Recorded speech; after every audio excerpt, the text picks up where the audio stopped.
Okay. Wanti tokko afaan ani social media yookiin immoo kan fayyadamu yeroo hedduudha afaan Amaariffaatiin gadlakkisaa jechuudha. Sababii afaan Amaariffaatiin gadlakkisuuf immoo iyyuu namoonni afaan Oromiffaa beekan hedduun afaan Amaariffaa beekanii kun immoo xaqaamii tokko ta'a. Lammaffaan immoo iyyuu namoonni an target gochuu barbaadu jechuudha. Namoota magaalaa keessa jiran fi gara Addis Ababa kan fa'aa jiran waan ta'eef malee afaan Oromootiin haasa'uu dhabeetii miti jechuudha barbaadeet. Kanaafuyyuu ani yookiin immoo afaan Amaariffaallee sirriitti beekee osoo hin ta'in yookiin immoo ittiin haasa'uu barbaadee osoo hin ta'in jechuudha.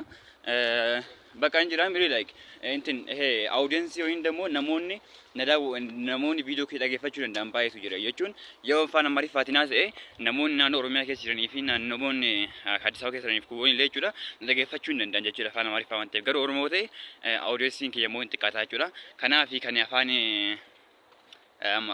Amaariffaatiin yeroo hedduu social media gadlakkisu yoo isinitti tole like godhaa follow godhaatiin dhageeffadha akkas yaa